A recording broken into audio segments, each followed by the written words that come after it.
They're the liberal rednecks. They like cornbread and butt sex. They care way too much but don't give a fuck.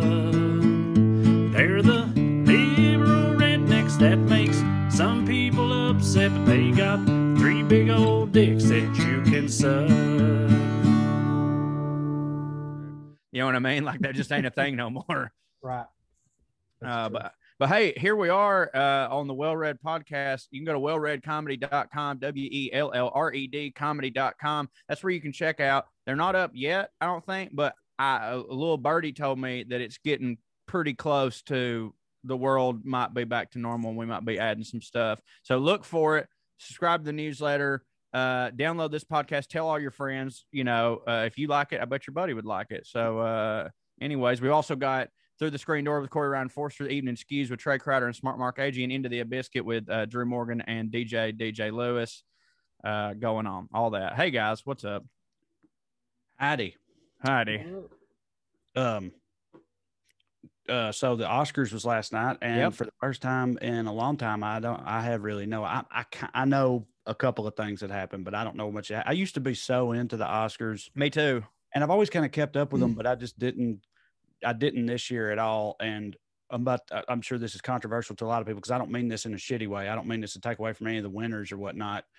But when they even announced they were going to have the Oscars this year, I was kind of like, well, I guess I'm not surprised because it's, you know, they want to keep that going or whatever, but it seems like an odd year to even have it to me. Right.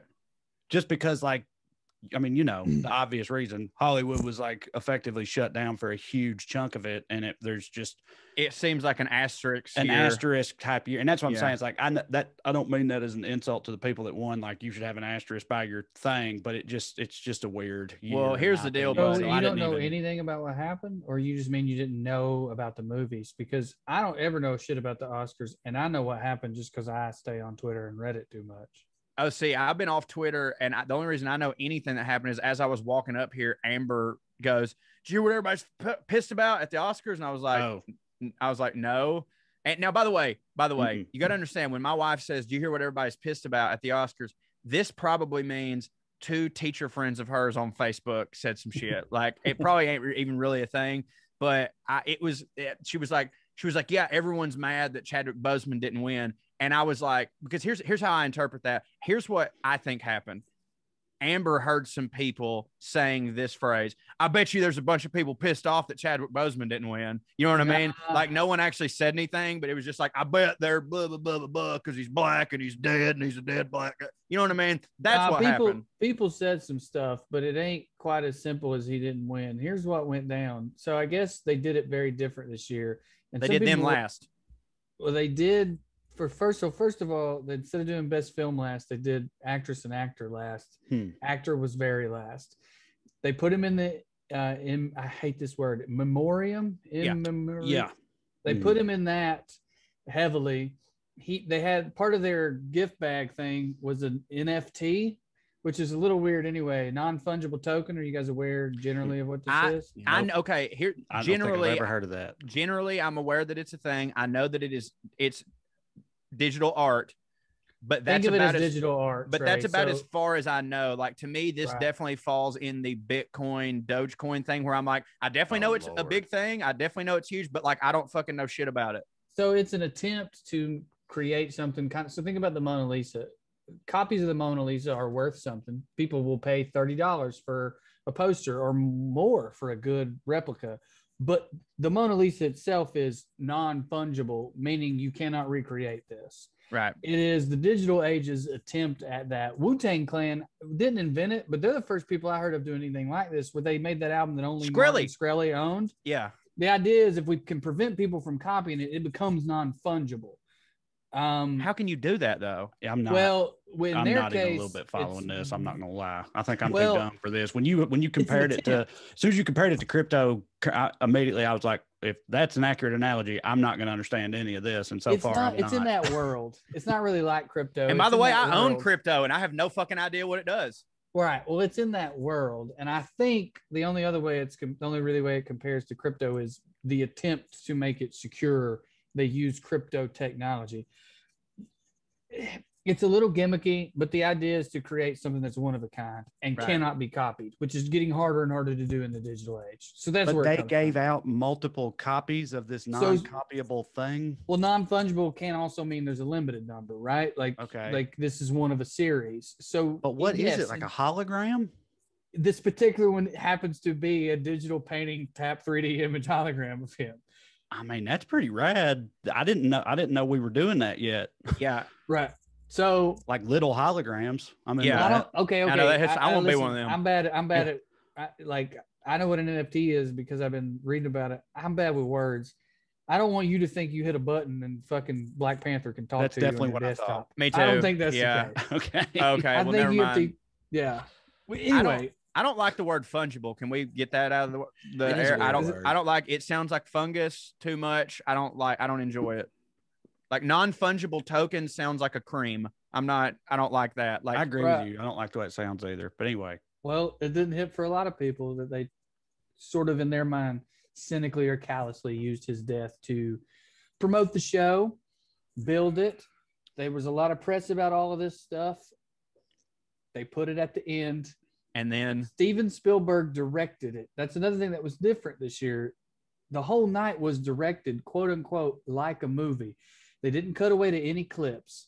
They had pre-scripted things. It was weird. Everything was a little weird. Watched it. I had no idea. I heard it was changing everything that much. Yeah, somebody described it as like it felt very much like just the industry awards. Like, and it was like set up to not hit for anybody else. Like it was just very matter of fact. And I mean, they've always jerked themselves off. No, for sure. That's what I was gonna say to you. Like when you go, I'm surprised they even had it. I'm like, dude, I don't give a fuck what is going on. I mean, I kind of couched Hollywood that with they're never missing their opportunity. But then I was always like, there's no way they're canceling that. Yeah. But apparently, but from what I hear, it was like they took away a lot of the glitz and glamour and the theatrics of it. And it was just like, here's who won, who blah, blah, blah, blah. And I was like, well, I mean, that is what a lot of the right-wing motherfuckers have been asking for a long time is like, just get to the shit. Quit laying your politics in, Well, I guess they had these things. I think it was Reese Witherspoon and Laura Dern. They would cut to them and they would either read Laura Dern's, I think was a love letter to whoever they were talking about at that particular moment. And Reese Witherspoon, what I read, it was described as yearbook like, I'm forgetting the word, most likely to this, most likely to that. What are those called? Superlatives. Yeah. So the point is the whole night built to this climax. It was teased. It was foreshadowed. So you just think he's going to win. Movie. It's time for them to crown Bozeman the fucking Black Panther King, and we'll all move on with our lives. And they did not. Anthony Hopkins won, right? No, yes. I thought. Oh wait, I thought Daniel Kaluuya. So Kaluuya won supporting actor. Yeah, that was supporting. That's weird. I'm assuming that's for Black Judas or whatever, which I saw that movie. I thought he was the star. 100% the lead of that. He was nominated for supporting actor. No, yeah, I'm pretty sure. I haven't seen the movie, but my understanding is he does play Fred Hampton. But he's literally on the poster. I think I've seen the movie. He's one of the two leads. There, I mean, it's called Black Judas and the Black Messiah. Judas and the Black Messiah. And he's the Black Messiah. He's the Black Messiah. Yeah. And Lakeith plays Judas. Who? Lakeith Stanfield. Yeah. He's Judas. My understanding is from reading people be annoyed that he didn't get nominated is that he would have been considered the lead or whatever. Yeah, that's weird to me. I read that Kaluuya won, and I just like, Kaluuya won Best Actor. I didn't realize that he was nominated for Best Supporting. Like I said, I haven't read any of it. So Anthony Hopkins won. Yeah, was it for the Pope shit? Was not there. Was in Wales. Was in Wales in a Hawaiian t-shirt. He played an old man. What'd you say? Was it the Pope? No, the Pope. No, the father. I think it's called I don't even know what that is. He played a man with dementia. I'm sure. By the way, crushed it. By the way, here's the thing. Nobody's mad about that. To be fair, nobody's mad about that. Nobody's mad about that. Everybody is saying that it either you didn't know he was going to win. Well, so why'd you do this? Like, why build this whole thing up to it? Use his image, use his death to cynically promote it. Blah blah blah. And I'm not saying they should be mad. I'm just telling you why they're mad. Or you did know, and then it's obviously fucked up. Well, okay, here's my thing is if I can put myself in a situation where no one knew and But that's what I believe. I believe they didn't know. That's what they claim. Right? They claim that. They claim that they and they've don't seen know, people, right? and we've seen people fuck up before because they like didn't expect a thing, and they pay Price Waterhouse a fuck ton of money to keep it secure. To at least pretend to keep it. So and I believe that they didn't know. And this year, honestly, it seems like it would have been easier to keep it a secret just with how lockdown and shit has worked. But like, if it's truly, to me, it's like, okay, so if they don't know who's going to win, so there's no need to celebrate the life of Chadwick Boseman. Because to me, it's like, look, man, Chadwick Boseman it's so sad. It breaks my heart to even talk about it still. Like, he had the whole world in front of him, Marvel superhero, insane career cut short. Like, it's like, what are you going to do? Not celebrate that guy? And then okay, he doesn't win. But to me, that kind of makes it, well, all right, they didn't rig it, because if they were going to rig it, they definitely would have had that motherfucker win. You know what I mean? With all that. I don't even know. What was he nominated for? The Five Bloods? Oh, no, it's called Ma Rainey's. That was his last one. Black Bottom. Bottom. Black Bottom. I haven't watched that. I haven't seen it either. To say Soggy Bottom, and I was like, no, that was a redneck movie. Mm-hmm. Yeah. Oh, Brother Warthel. Yeah. I haven't seen it either. I'm sure he's good, but like, there's never going to be a time where I'm like, I bet Anthony Hopkins didn't deserve the Oscar. And to be fair, I don't think anybody's necessarily saying that. I'm sure they're not. And I'm not saying I agree with them. I'm telling you why I think they're mad is if you didn't know, don't, I guess, capitalize on his death. Here's the thing about that.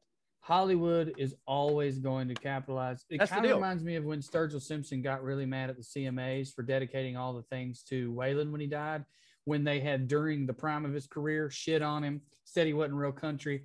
And it's like, well, A, a lot of those people died, which I know that ain't necessarily the case then, but B, like, that's what they do. Right. You know, I mean, I kind of agree with Corey. I can recognize how it is, like, cynical, and I'm sure a lot of the people don't actually give a fuck about Chadwick Boseman, who were in charge of that decision and everything. Of course. It's like, you're doing it because that's what you got to do. I'm sure that's all true.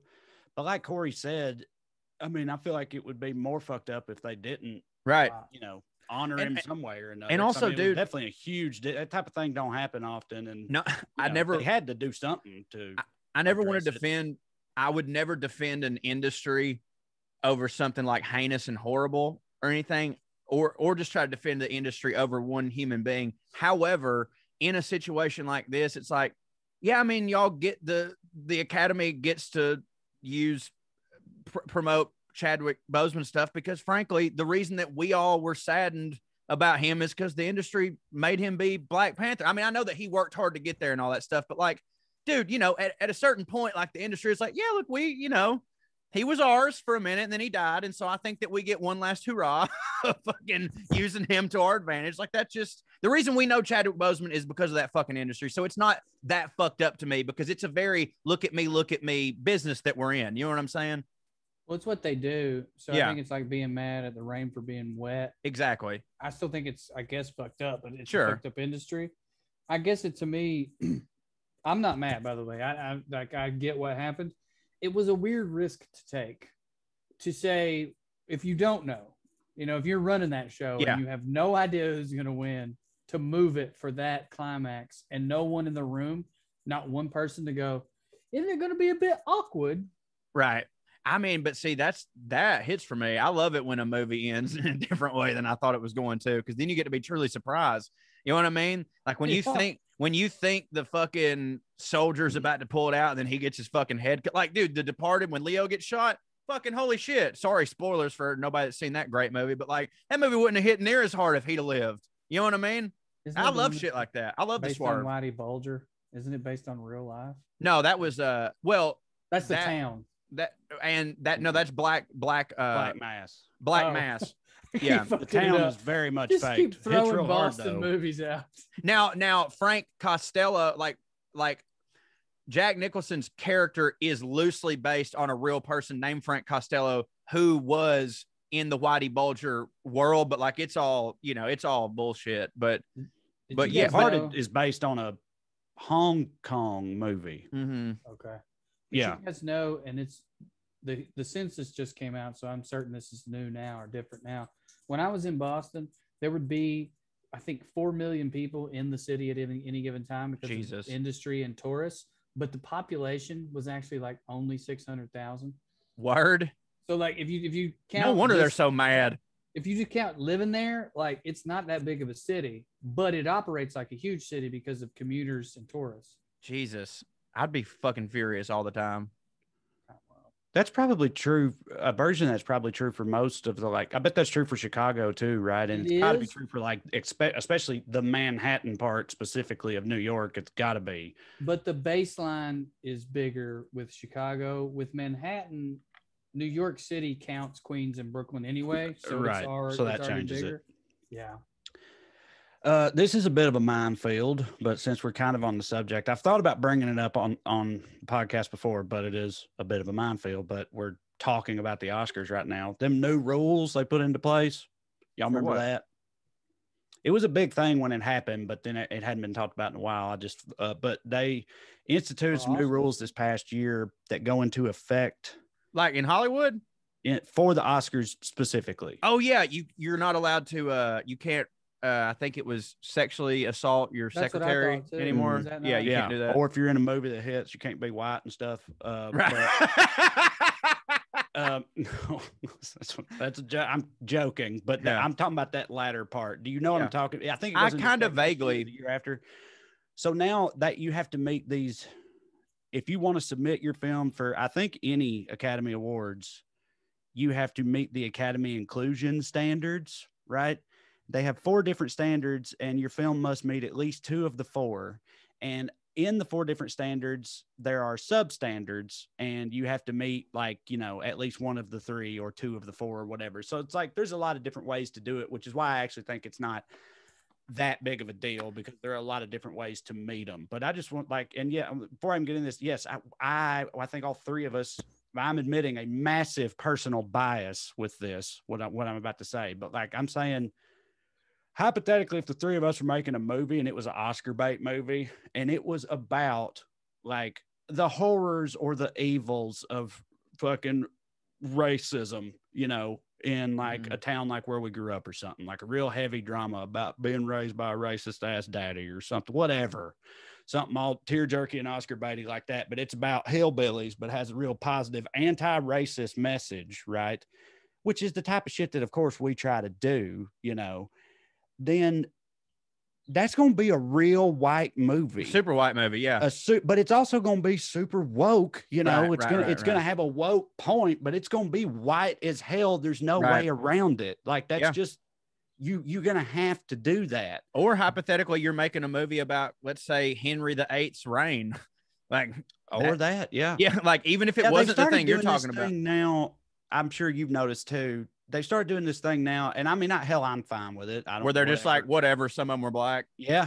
I mean, they do that. And I'm not just talking about like Bridgerton, which is super heightened and not realistic. There's been multiple different things I've seen recently where they'll just cast a black dude as some 18th century Duke, and they don't ever acknowledge the fact that he's a black Duke. It's just like this Duke is a black guy, and they just I mean, I'm for it too. To me, it's like, because to me, it's like, well, if you're going to, you know, that's what you're pretty much going to have to do. You literally have to get them into productions like that. Who gives a fuck about the 1800s? It's not like right. It wasn't I'm fine with that. I'm fine with and that. I mean, of course it wasn't. Of course it wasn't like that. But like, dude, it is fucked up. Like if you're a black actor and you're just like, God damn, anytime I go in for a casting call, if the movie's before this age, I know I'm playing a fucking slave. You know what I mean? Like every time. And I'm not even trying to make a joke right now, but like that's just, it's either like we got to be super historically accurate on that front, or we're just like, look, man, I don't know what to fucking tell you. Like, well, we'll make the movie. I kind of think if you're making a fun thing, like a fun escapist type, like something like Bridgerton, or like there's this new Sherlock Holmes adjacent show on Netflix called The Irregulars. It's like young adulty murder mystery type shit. And they have, in that is a lot of what we're talking about, black dukes and stuff. They do that in Dickinson. Andy's been watching Dickinson, and it's about Emily Dickinson, but they use contemporary language. And it's like a lesbian love story deep down, but it's about her life. And there's just like an Asian guy who's among the landed gentry in her town. I'm like, I'm sorry, that ain't it. You know what we'd have to do? What I was about to say is I think, and I mean, I get not, to me, it's like, if you're going to make something fun, you know, like that's what you're going for, then fuck it. Do all that. Right. Doesn't matter. But if you're doing the fucking Oscar baity, head up its own ass, super pretentious, real heavy, dramatic version of this, like, I do think that complicates it a little bit. It does, because you're gonna try to portray everything as accurately as possible, and you're gonna have people watching and be like, "Wait a minute, you mean to tell me?" It's kind of like, and so I do think it's like a creative choice you have to make, but it, that's fine. It's kind of like the conversation that we've had a bunch about like Django, where you're like, yeah, you're right. Quentin Tarantino throws that word around a lot in Django, but like, what the fuck do you think Don Johnson's character would call him? You know what I mean? Like, either we're doing this or we ain't doing this. Like, I don't know what, like, honestly, in my opinion, a straight white man, it would be more rude to act like they wasn't saying that shit. Dude, like, that'd be fucked up. The first time when that Shane Gillis, I don't know if we ever got into this, but when that Shane Gillis controversy popped, so for anybody who don't know, he said, are people familiar with the C word when it comes to Asians, or do I have to say it? I think people can figure out what that is. I don't even. Oh, yeah. Oh, never mind. Sorry. I was like, you just call Asians cunts? Yeah. Like, why would you do that? Let's say we're talking about a set of armor. Right. It's got a weakness in it. Yeah. That might have a chink in its armor right there, right? Which would be a fundamental point of weakness. But that word is also used in other ways that don't hit. Right. So he said it like 9 times. It was completely indefensible in my opinion, because there was no punchline, except for the first time. The first time he said it, and when I was listening to it, I was like, oh, this is what it's about. The first time he said it, he was talking about Chinatown coming to fruition in history. Yeah. And he said something along the lines of, and this guy, he's now being the white politician, was like, I don't know, send those fucking that word downtown. And at first I'm listening to it and I'm like, well, maybe he ought not done that. But what the fuck was he supposed to say? That guy said definitely said that. Now, again, then he said it 6 more times. Look, that's one of those. Shane. But my point is, if you're going to talk about how somebody speaks in those times or whatever, you got to, I think if you're being serious, you got to create that realistically. I wanted to say in response to your question, Trey, I don't want to play devil's advocate. I don't want to, like, my genuine reaction, I have a different relationship to this stuff, I think, than you guys. My genuine only dream is to be a stand-up comic who sells enough tickets to, and then, like, if y'all get what y'all want, y'all will let me play the asshole. That's all I want. And so that being all I want, I think that has to be said before I say what I'm about to say, which is I just don't care. But here's why. I think I can defend that. If you want to make Oscar baity movies, I think you got to follow the Oscars rules and not get too precious about the Oscars rules. The Oscars don't decide who gets to make art or films. They just get to decide who wins that award. Their award, right. I agree with that. It's a pretentious head-up-the-ass award, and it's ran by people who are either liberal or pretend to be liberal. So they're going to make these – they're trying to navigate what they really are, which is a bunch of fucking money-hungry status chasers who want people like Brad Pitt to like them. That's who they really are as an organization. They're trying to balance that with who they want to pretend they are, which is some noble, artistic, whatever, which requires, I mean, look, we're trying to make the world better. Hollywood ain't been fair. It ain't been cool forever. I mean, it never has. So let me ask you this. But and again, I know it's all very sensitive. Like I said, first of all, there's a bunch of standards and substandards. You don't have to hit them all. There are multiple ways you could do it, and you could figure it out. And it's not that restrictive, and I'm acknowledging that. But let me bring up one of them. So standard A is the on-screen representation. Substandard A1 is at least one of the lead actors has to be from an underrepresented racial or ethnic group. Substandard 2 is at least 30% of all the actors in the entire thing have to be from at least 2 of the following underrepresented groups, right? And then, or number 3, and you only have to hit one of these, the main storyline, and this is one I want to ask y'all about. Substandard A3, the main storyline, theme, or narrative of the film is centered on an underrepresented group. Here are the examples they give: women, racial or ethnic groups, LGBTQ+, people with cognitive or physical disabilities, or who are deaf of heart or hard of hearing. Now, my question for you is, why are poor people not included in that? If it's literally about the struggle, poverty, right? How is that not a thing? Why aren't poor people part of that? I don't understand. Well, I don't know because you're talking about poor white people, Trey. It's like, yeah, sure I am, but like poor people are disadvantaged and underrepresented. Why aren't they on this list? I guess you make an argument they're not underrepresented in Hollywood because they love to fucking poverty stereotype porn. them. But you're right. you could probably also make an argument that Appalachian's an ethnicity at this point. But as I understand that word, I may be way off. I agree with you. I agree with you too, and I genuinely look at this as a situation of like, look, like, and I also agree with what Drew said, and I think both those work together. Where it's like, hey, the Oscars not telling me I can't that my movie has to be this or my show has to be. They're just saying if you want to win our shit, it has to be. And I mean, dude, like that's free market bullshit. I'm for it. Whatever. I do think, and this is how I feel about so many things that we get. Not we like us, but like the society at large tends to get like wound up about us. I'm like, dude, we're in a moment of like total overcorrection, and like for good reason. Like Hollywood has been so fucking white for a long time, and as you know, with how overcorrections in political correctness stuff works, it's like, look, man, if the car's going off a bridge, you fucking yank the wheel. Like everyone does that. You yank the fucking wheel, and eventually we'll get it back and we'll be like, okay, we can make the fucking Southern white racist is bad movie. And yeah, there's only going to be, here's what we got to do, Trey. If we're going to make the movie about somebody being born with a racist dad, you just have a scene where he gets his fucking ass whipped by a bunch of black dudes at a gas station. Yeah. Right, yeah. And give them all speaking parts. That way they get in the fucking guild. Exactly. Like, you cracker ass bitch. And exactly 30% of the people that appear in this movie.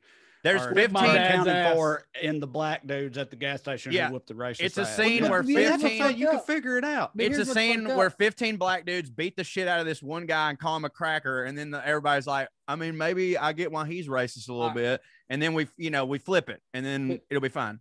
But here's what's fucked up is people will do that. What this is an attempt to do is not to, in my opinion, change a movie, any given movie. It's to change an industry, right? In which there are these large systemic overreaching problems. This policy, I don't think will change that. It definitely won't overnight. I see it as an attempt. I hope a decent hearted one. You know what I mean? I hope this is an honest attempt to help change those things. If one movie came along that was about a specific slice of life where recreating that slice of life correctly made that borderline, if not totally impossible, I would say, do you want to make your movie to win an Oscar? Or do you want to make your movie because this is a great movie? Right. If you make that movie and it's a great movie and all that stuff you're talking about pops up and your fucking shark agent and your shark production company and MGM or whoever it is gave you that pile of money to make it, don't bring that up. Don't put you on fucking TV to talk about that and to talk about poor people and probably get yelled at by one or two black people. And then maybe one or two black people be like, no, I kind of get it. But, blah, blah, blah. Creating buzz, selling tickets. I mean, that's all this industry gives a fuck about. This correction, in my mind, is just a reaction to pressure because that's all they care about is money, in my opinion. Maybe I'm too cynical. And no, I don't think you're too cynical. I think that's correct. And I will say, Corey, I don't think in this regard, this is an overcorrection as much as it's a weird specific Band-Aid that ain't gonna, in my opinion, fix most of the problems and then might, as Trey is saying, create a new one. Yeah. For sure. Also, speaking of corrections, I need to correct myself earlier. I thought that was for any kind of eligibility. That's actually just for Best Picture. So there's a ton of caveats to why it's really not that big of a deal, which I acknowledge. I just thought we could talk about it. But you know what else we should talk about? What's that? Lucy Nicotine. That's what I heard that. Yeah, Lucy Nicotine. Longtime hitters for us here on this show. They have researched and developed a nicotine supplement or nicotine alternative made for people, not patients. They've got gum with 4 milligrams of nicotine in each piece. You can get in 3 flavors: wintergreen, cinnamon, pomegranate. Or if you're not into that, they've got a lozenge. Lozenge. There you go. Lozenge. Maybe you need one so you can pronounce the word. Also with 4 milligrams of nicotine in a cherry ice flavor. Who does cherry ice not hit for? I ask you, Cho, but all of the flavors taste good and they're convenient and discreet. That's why I like it. I bring it up. You can use Lucy anywhere you go. If I go into a grocery store vaping, somebody's going to be a dick about it. But if I'm just chewing on some gum, what are they going to say? Not fucking nothing. Not a goddamn thing. Not a thing. They can't restrict your freedoms when it comes to Lucy, by God. And hell no. One of the reasons it hits. It's 2021. So get you some new shit. Lucy, it's the real deal. Subscription to Lucy comes directly to your door each month. It's very simple. You don't have to leave your house because Lucy's got delivery down. So WellRED listeners, go to lucy.co and use the promo code RED, that's RED, to get 20% off of all products, including gum or lozenges. That's lucy.co. Use the promo code RED at checkout. As always, I'm legally required to give this disclaimer. Warning, this product contains nicotine derived from tobacco. Nicotine is an addictive chemical. And I would add, which hits. Lucy.co, use the promo code RED. As always, we thank them for sponsoring the podcast. Yeah, thank them for sponsoring the podcast and real life. If you, I'm sure those longtime listeners of the show know, I've said it before, I just legit don't use any nicotine right now at all and haven't for a while. And that is thanks to my friends over at Lucy. So go to lucy.co, put in that promo code RED and do it to it. And you guys listening probably have noticed I've never pitched Lucy because I don't fucks with nicotine. But in the spirit of that and things I do fucks with, guys, we are also sponsored today by Helix. Helix is a mattress company, and I'm just going to go ahead and tell y'all up front, they sent me a mattress, and I love it. I just got back from camping in the woods. Usually when I get back from camping in the woods, I come back and I'm like, man, that's the best sleep I've had in 3 months. It was quiet out there. I did enjoy camping, but I was ready to get back to that bed. I'm just going to be honest with you. Helix is a great mattress. They have a quiz. It takes 2 minutes to complete, and it will match your body type and sleep preferences and find the perfect mattress for you. Don't buy a mattress made for somebody else. Buy the one that's made for you. Everybody's unique. So Helix has different mattress models, and they have, of course, soft, medium, firm, but they also have mattresses that are great for cooling you down if you sleep hot. It's got plus size sleepers. It's got all that. I took the quiz. They had an option on there if you're a part of a couple where you can take the quiz for you and your partner. I forgo. I said, no, I'm not going to do all that. Piss on Andy. This is my mattress. So I said, I'm not a couple. I'm a single man, and I got my own mattress, and it's rad. How's she doing with it? I'm not sure. I haven't asked her because I've been sleeping. Who cares? Material. Yeah, I'm asleep. I'm dreaming about her not talking. It rules. So if you're looking for a mattress, go take the quiz and you order the mattress that you're matched to. It comes right to your door. You open it up and let it breathe or whatever you got to do with these mattresses. You guys understand how that works. And 2 days later, #1 best overall mattress pick in 2020 by GQ and Wired magazine is in your bedroom and you're sleeping. All right. So you don't have to take my word for it. Go to helixsleep.com/wellread. Take that quiz and you'll get, I've lost it, boy. There it is. $200 off the mattress order and 2 free pillows to our listeners right now. That's helixsleep.com/wellread. Personalized mattress, $200 off and 2 free pillows. Boys, I'm a fan. I'm a fan of Helix. Well, I'm happy for you, man. Sounds like you're sleeping well. And I'll tell you what will help you get to sleep easier. That's Caliper CBD. I love Caliper CBD. It's helped with my pain and my soreness. You know, your boy goes on walks all the time. It keeps me calm. It keeps me stress-free. You know, I'm just a ball of stress most of the time, but not with Caliper CBD. Caliper CBD powder is the only clinically proven fast-acting CBD. It delivers 30 times more CBD in the first 30 minutes versus CBD oil. Check it. Check that shit. You get all the benefits of CBD in just 10 minutes. We live in a very impatient society that needs more now, quicker, better, and Caliper does that. Some CBD oils can take over an hour to absorb. Fuck that. Developed by food science experts, my absolute favorite scientists, with decades of experience, rigorously tested for purity and quality. Caliper CBD comes in convenient, easy-to-use packs, precisely 20 milligrams in each packet, always THC free. Feel better without the high. No weird taste, no oily residue. It mixes easily into food or drinks. It's all natural, vegan, non-GMO, free of fillers, added chemicals, and artificial flavors. And I know I said you can mix it in your drink. I told you guys what I do. I put it in like a little dip. I just put in like a little snooze because I found it has a little sugary taste, which is kind of like a little treat for me, which I enjoy, and I just assume it goes to work even quicker. And y'all know me. I turn anything that's not drugs into the closest to drugs that I can because I'm a lunatic. Get 20% off your first order when you use promo code WellRED, that's WELLRED, WellRED, at trycaliper.com/WellRED. So you can try Caliper CBD risk-free for 30 days. No risks at all. If you don't love it, they'll give you a full refund. That's trycaliper.com/WellRED. Don't forget the promo code WellRED for 20% off your first order, completely risk-free. CBD from Caliper. Good shit. Good shit. All right. Joe, your shirt reminded me of something that I've thought about talking about on here before. Well, can I plug them real quick? This is my buddies. wrestling things. It's obviously a Stranger Things little parody.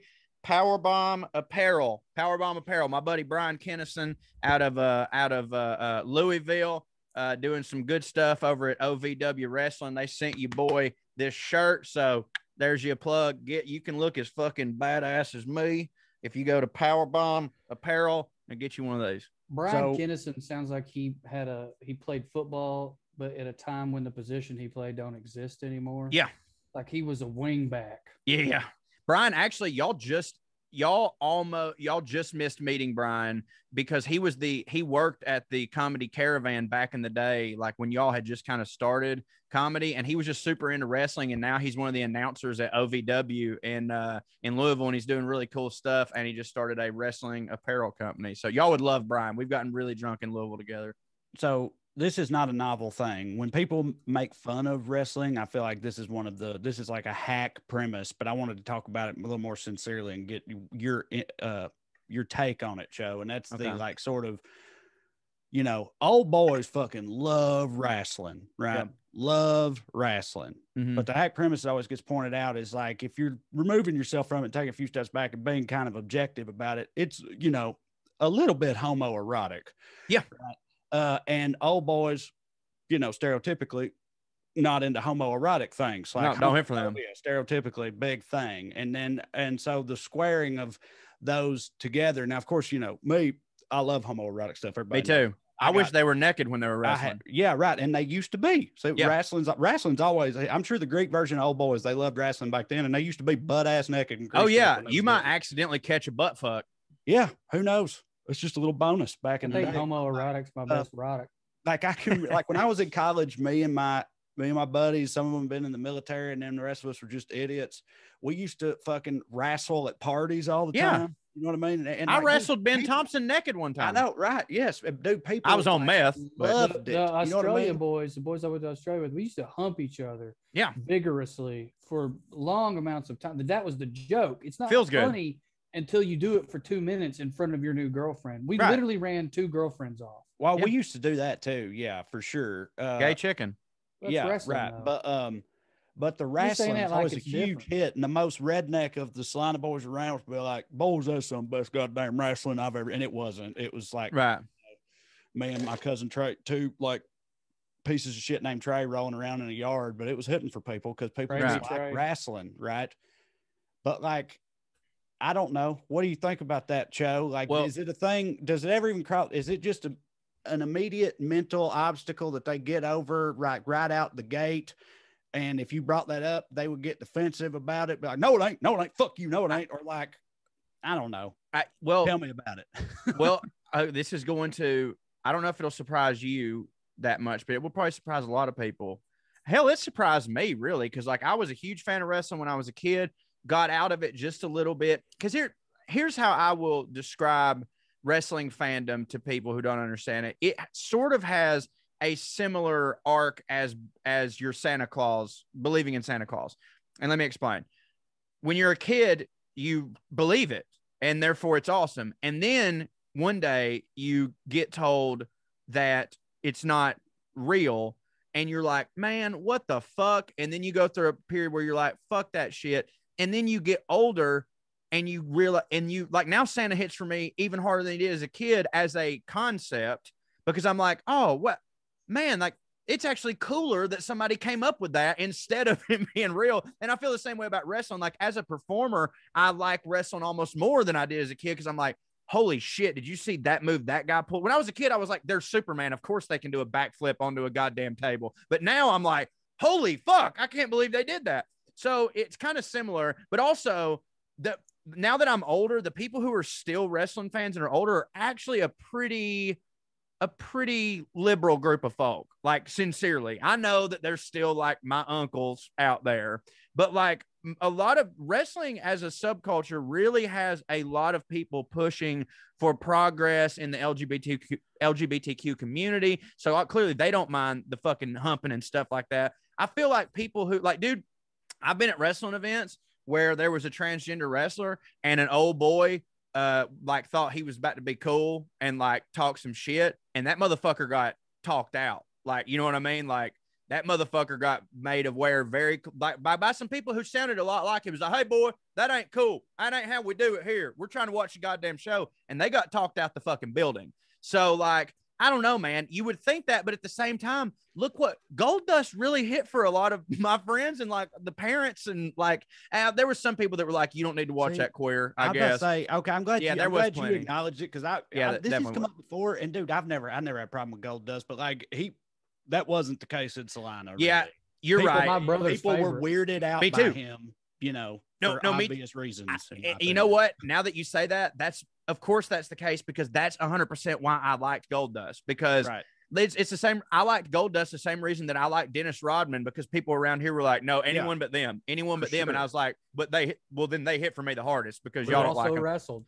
Yeah, right. So because I got to actually talk to Dustin Rhodes, who is Gold Dust. He did my my wrestling podcast, which is it's through a paywall. It's a whole thing, Rebels Happy Hour. But I host it every other week, and he came on, and I was just straight up telling him like the reason I liked Gold Dust. Now it all makes sense. It's probably the same reason that I liked Jeff Gordon because everybody around here was like Jeff Gordon's gay, and I was like, all right, well, I like him, but it wasn't. Rodman. Please don't think that means I wasn't woke as a 9-year-old. I was just rebellious, and around here, and that's really what being woke. When you're a kid around here, if you're rebellious, you'll fuck around and accidentally be woke because you're just trying to rebel against the norm where you live, and the norm where we lived then was like. Yeah, so like that's like I fucked. Well, like Drew said this a million times. Like contrarianism was my gateway into wokeness. The gateway drug. Mm-hmm. I think that one thing is it homoerotic naturally, really. Or did Gold Dust? What am I trying to say? I don't know, man. They're grabbing each other. I'm not a lot even trying to say the hate joke is always like it's a bunch of buff, oiled up, half naked, oiled up, who go to the tanning bed, touching each other. That's how. Right. Yeah. That's how you frame it if you're trying to make it sound homoerotic again. But they're trying to whoop each other's ass. Right. Exactly. So I was going to say, imagine a scenario where it's like a bunch of old boys, like old boy uncle types in like a gym. No, not a gym. Just some random place that provides no context, a field. Right. And all of a sudden, two beefy, very tan, men in Speedos who are greased up to the nines appear and just sort of look at each other. Yeah. I think that the old boys are going to be like, which way is this about to go? Right. You know what I mean? No, I agree. If they then slap each other on the shoulders and start grappling, they're going to be like, hell yeah. Here we go. Yeah. Right. But like, no, you're right. Because like they look at that and they're like, there's nothing sexual about it. God damn it. They're men, whooping his ass. They're whooping his ass. But here's the deal. Make it be two hot women doing the exact same thing, same stuff, and that's immediately sexual to these guys. Like, hell yeah, like these girls, like these girls are like whooping mud each other, wrestling or whatever. Yeah, right, but it's like, dude, put two dudes in the mud. You know what I mean? Like you wouldn't. Like what I was gonna say, Trey, in response to your first question, which is, do they have to get over it? Or I know that's what I'm wondering. Right. If it don't occur to them. I think it don't occur to them, and I think the making things homoerotic, if they don't like it, is the other way around. Is the construct. Yeah. Like the idea that two men just having their shirt off and being in oil is gay. Yeah, is something that they created a long time ago, and that's kind of proof of how flimsy and bullshit it is. Right. The fact that they don't even think of it. Yeah, it's like that Ron White joke when his buddy was talking about how he's like, I don't have a gay bone in my body, and blah, blah, blah. He goes, okay, well, you watch porn? He goes, yeah, hell yeah, I watch porn. He goes, you exclusively watch girl on girl? He goes, no, hell, I like to watch a man and a woman make love. He goes, all right, do you like the guy to have a small flaccid penis? He goes, no, I like a huge hard throbbing. Oh shit, you know. But like, yeah, I don't think it occurs to them. Like, I don't think it occurs to them at all. But like, I would like to put it out there that like, contrary to popular belief, especially nowadays, I think the wrestling crowd at large is becoming a lot more woke than you would think. Like there's definitely fucking still a bunch of idiots like the guy that I talked about. But I'm telling you, man, like, dude, that was not only at a wrestling event, that was at fucking GCW, which is like some goddamn extreme lunatic wrestling, a GCW show in Chicago. And it was me, a bunch of my boys were there. fucking Jerry Lawler was wrestling. I wore Jerry Lawler. He don't know this, and I'll probably get in trouble. I wore Jerry the King Lawler's crown while he fucking put this motherfucker through a table. It was great. So my point is, like, Jerry the King Lawler's there, fucking Gangrel's there, like a bunch of old school motherfuckers, and like, but the people weren't having it. When this dude was talking shit about the transgender performer, pretty much unanimously, everybody going his ass, and the whole fucking crowd clapped when he left. You know what I mean? And it was a bunch of white dudes in there who were just like, no, fuck that. We don't play that. I'm telling you, man, it's getting there. I mean, I can't even have wrestling no more. Ruined by God everything the queers have. Yeah. 2 men can't roll around in a rink and not bring politics into it. I swear to God. But, you know, like one of the greatest minds in the business that we just lost earlier this year, Pat Patterson, was a gay guy. Now, granted, he was behind the scenes, and it was one of those, like, they always talk about him like, you would have never known Pat was gay, which is kind of an offensive thing to say in a way, because it's kind of saying like, nothing seemed wrong with him. Right. You were talking about wrestling fans a minute ago. Yeah. Now, if you want to get into wrestlers, you know, who fucking, that's lunatics. It's performers. They're all nuts. Yeah, that's the thing. Like, type. if you really think about wrestling, like, there's honestly not much more pageantry in entertainment, more script. Like, it's very much like it's like a soap opera and Cirque du Soleil mixed together. Dude, yeah. Drew said before, and this is true, because like as Drew said, it's like modern day Shakespeare, because a lot of people don't understand that Shakespeare was like working class theater. Yeah, you know, like it's true.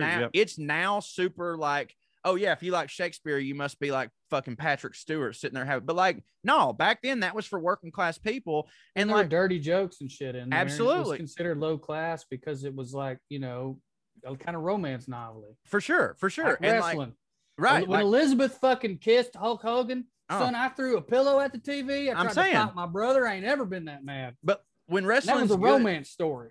I think wrestling is just like any other medium. When it's good, great wrestling is great. Anything great rap is great. It's just that like some people aren't into that, and it's like the people who judge wrestling. It's like, right, you're not a wrestling fan. Why would you have anything good to say about it? I don't fucking like teenage vampire movies, but I don't really say shit about them because I don't fucking like them. You know what I mean? Well, just to be clear, yes. I never meant to.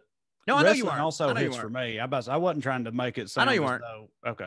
On that note, one thing I think every adult, like at some point, if you haven't learned this lesson, you clearly need to get over yourself.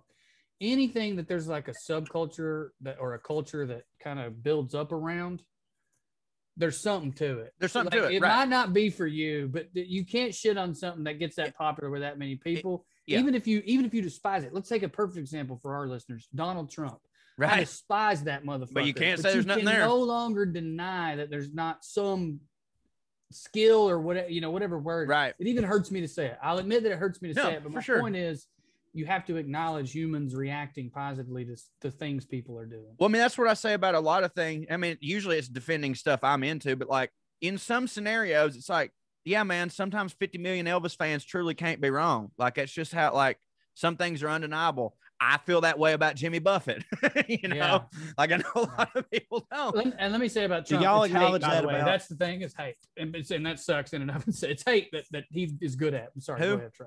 Trump is good at hate. Oh, for sure. I mean, do y'all acknowledge this exact same thing about radio country, pop country? I guess I have to. Kind of have right to not be hypocritical. My thing is that I'll called that radio country all day, but the other day I heard Bert Kreischer on a podcast going through this exact thought process in his mind that y'all just outlined about radio country, where he was talking about how he don't like it, it don't hit for him, but he was like, as part of a job he had, he went to this huge arena show as part of the CMAs in Nashville or whatever, and he was just talking about how the insane amount of people who were so into it, and he said he started feeling like an asshole because he was like, well, fuck, man. If this many people are into it, there's got to be something to it. It's just not for me. Yeah. Literally all the stuff y'all were just saying. And I listened to it, and I'm like, man, I know I can't argue with what he's saying. No, I agree with that. Because I feel the same way about so many things, but Lord, I just hate that shit. To be fair to us, I think it's slightly different, and bear with me here, and I'm not trying to shit on Bert because I know what he's saying, and he's right, and there is something to it. I don't think we've ever argued that there's nothing to it. We've argued that they took something that we love. They ran a bunch of fucking, what do they call them? Crowd surveys. You know, they did their PR, not PR, you know what I'm saying? Like focus groups and shit. Yeah, and they funneled it down to this horse shit. I never doubted that fucking Blake Shelton can carry a goddamn tune. He's the most charming motherfucker I've ever seen in my life. I know all that. So he's from that in between time too. Sure, but you understand what I'm saying. I don't know the new ones' names, but I know they're talented people. I've never denied that. Here's actually a direct quote from you that says all from you, because I use this all the time, and I'm like, it's what Drew said, and this is the thing that makes the most sense to me. Is like, look, I don't have a problem with it, except for I don't like that they call it country. And you said if they would just call it rural pop, we could all fucking move on with our lives.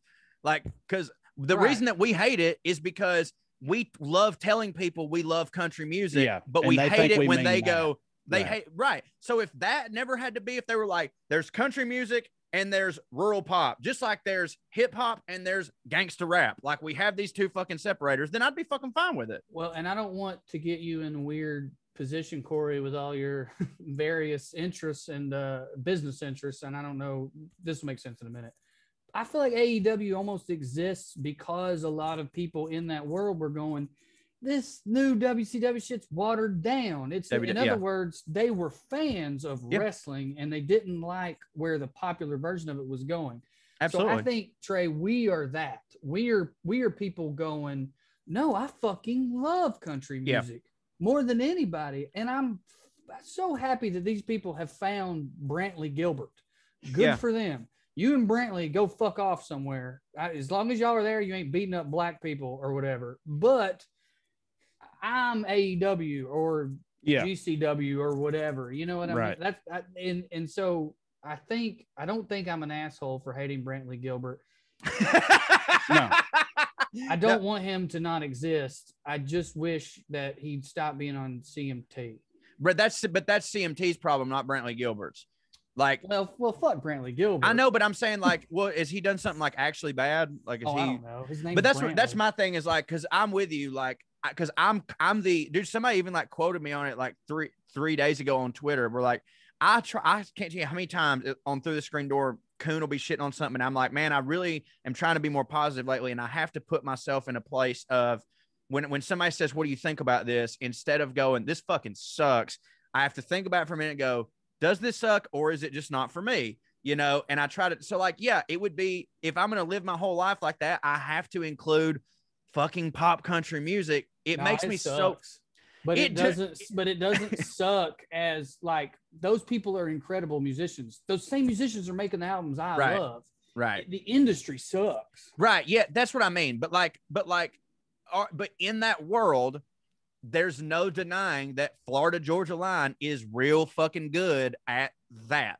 Like at that, like I'm not okay. I'm not fucking into EDM. I'm not in. I mean, well, okay. That's not true. I used to not be into a hits for you. Yeah, I used to not be into it, and then we saw Marshmallow, and I was like, I'd like to come back to this when I'm different. And I think that's a lot. I was different that night. And I thought it was great. But so like a painting. But so that night actually kind of changed me because I was like, I'm not into EDM. However, this is good. Like, this is good. I know that this, like, my dad did it about Eminem once. My dad's not a rap fan, but he heard fucking Eminem and he goes, look, I'm not into rap. He goes, but I recognize when something is objectively good. And this motherfucker right here, what? Like, it blew dad's mind. So like, I could get there with that. It's hard to put myself there with pop fucking country. But like, again, like, dude, they sell out arenas. It's gotta be something to it. Trey, how do you feel? I mean, I agree with everything y'all are saying. I just, also, I think we're allowed to be a hypocrite. Well, yeah. Oh, I hope so. I do know what I mean? Like, we have always like hypocrite, but just like look. Everybody gets one thing on wrestling. You sound like an asshole, but no, that dude, fuck him. I don't care. I'll be an asshole. I mean, I do feel like, and I'm sure somebody, if they wanted to, they could probably find clips of disproving what I'm about to say. But I do feel like it's not that we've ever said like it's invalid or it's just so personal. In terms of, like, people, it is very personal. It's just like of course it don't hit for us, but that's different than saying like they ain't doing. I don't think we've ever implied that like they don't hit a thing that ain't real or shouldn't. Yeah, that they're not good at the thing that they do. It's just that the thing that they do we don't like. Don't personally. hit for me. Yeah, we also come from a place of fandom. and we are offended by what they have done in our minds to a big part of our culture. Yeah. If somebody shat on wrestling from that place, that would be very different. I agree. There's nothing to wrestling. And so I was actually about to bring up that point. So Jim Cornette, who y'all know is like, you know, one of the legends of wrestling, fucking tennis racket holding Jim Cornette, the manager of the Midnight Express. He shits on AEW a lot, like a shit ton, because he doesn't like the new direction of wrestling. And I disagree with so many things that Jim Cornette says about it. However, I'm like, but this is Jim Cornette's world. He's allowed to have that take. Like if anyone's allowed to be personally offended at something, like it's someone who is in that world. And I know that we're not in the country music world, but we're in the fucking country world. So it just is more personal. Like it is harder to let go for me. Like when again, man, like, cause it's just like the conversations that I have to have. Like I don't ever want to, when someone says, what's your favorite kind of music? I don't ever want to not say country music. But I know that if I say country music, it's like when people used to tell me, where are you from? I stopped saying Chickamauga because I knew it was just going to get around to me going, well, it's 2 hours from Atlanta. And you know what? I'm from Chattanooga, Tennessee. Yeah. So I just open with Americana now. But I want so badly to be like, I fucking like country music, full stop. That's it. But I can't do that. There's just, you can't, because I can't send anybody away from me thinking that that's what the fuck I mean. Yeah, exactly. One more example. If you said to someone, like a new friend or whatever, Trey, imagine having a new friend at this point in the world. Hey, I think you'd really like American Aquarium. And they said, I don't fucking like country music at all. And you go, no, it's not radio country. And they go, no. All that twangy bullshit, it all sucks. It's all, that would, to me, would be analogous to people who just shit on wrestling completely. Yeah, and that's fine. Mm-hmm. I guess that would be fine. I mean, to me, it depends on how the person would say it. If they framed it and sort of like, no, I know the distinction you're making, and I'm telling you, I don't like any of that. Robbie's that way. Fine that you do, but I don't like any. If that's how they were about it, then that's fine. You can't. But if they were just like, no, I mean all of it. I've heard all of it. All of it sucks. It's all the same, and fuck it. Like if they were that abrasive about it, then no, I'd have to argue with them. Dude, do you know? Well, then do you know that that's cool Robbie? That's literally Robbie. But Robbie, if I'm not mistaken, is like he barely likes music at all. Right. He barely likes any music at all. Correct. Like he don't even care. But his favorite music is rap. Like without a doubt, his favorite, like Robbie. But the thing is, like, he does listen to a lot of music, but Robbie pretty much only listens to Run the Jewels, DMX. He loves A Tribe Called Quest. Like, I think he's listening to nothing but those three bands: Tribe Called Quest, Run the Jewels, Outkast. So I mean, yeah, Robbie likes stuff that hits, but like, dude, I'm telling, like, me and him have had that. I was like, you mean like you just like, you know, poppy country? He's like, fuck Merle Haggard, fuck George Jones, fuck Leonard Skinner. He's like, I hate all that shit. He goes, I fucking hate it. We lost the thread a little, and it's my fault because the way I framed that hypothetical. If Robbie just don't like the music, then he just don't like the music. There's no reason for him to pretend to. I was trying to come up with a hypothetical of someone discounting the entire genre of country and their fans, just that the whole idea of it is stupid. Yeah, Robbie does that. The same way people do wrestling. Yeah, saying that would be different than saying I don't like pop country. Yeah, Robbie definitely thinks I'm an idiot for liking country music. You definitely you could have stopped that sentence after many words. Right, but he doesn't. But it's funny because he doesn't think that about wrestling. Like Robbie, every now and then, low key keeps up with wrestling, but no, he's like, yeah, no, he definitely thinks I'm an idiot for listening to, like, you know, Tracy Lawrence. Like, this is fucking garbage, and you're an idiot, and you should fucking die in a trailer. Well, that's one of his songs, actually. Yeah. You should die in a trailer by Tracy. Tracy Lawrence did just put out a new album, by the way, and he is coming to do the Chattanooga area's first, like, I guess, big post-COVID in their world. Tell me you're going. Well, it's in July, so probably, yeah. It might be too hot. Is it outdoor? It is outdoor. Yeah. I mean, I kind of fucking want to go. I mean, I like Tracy Lawrence, and I mean, he's got a new album. I'm kind of not excited to hear what some of it is because I have a bad feeling. Probably he can read the room. Yeah. I mean, there might be some like Might be the Identity Chauvin politics. This is my new one, the Derek Chauvin lament. Stop shoving it down our throats. Yeah. Oh, that's good. That's good. Take this job in Chauvin. So yeah, man, I don't know, but I mean, yeah, fuck yeah, I'd like to go. My buddy Ben Chapman's opening up for him. That'd be pretty cool. But is that the guy that played on the patio there downtown behind sometimes behind the yes, behind the new catch? Yes, we met him a couple times. You know Ben? Ben? Hung out with Ben before. Ben's awesome. Me and DJ, and I thought you hung out with him. Maybe Ben's really cool. My buddy, a bunch of my buddies dated his sister back in the day, and also a Tracy Lawrence song. Covered. Dre, show your T-shirt by Gypsy Speedboat. Dude, one time, let me tell you a story about his sister. Then we'll leave. One time we were downtown in Athens, and she got so fucking drunk. She was so goddamn hammered that she can barely hold herself up. And so my buddy that was dating her, he also passed out, and she was just kind of falling over herself. And her girlfriend was like, look, we were in her apartment complex, but there's like a bunch of apartments and stuff like that, buildings. And I'm like, she goes, she's over there and blah, blah, blah. I was like, okay. And I'm telling her, I was like, Caitlin, I'm going to get you home. So I've got her over my shoulder. She's like fucking, dead fishing it. I've got her over my shoulder, and I'm just going to carry her to her apartment, put her on her bed.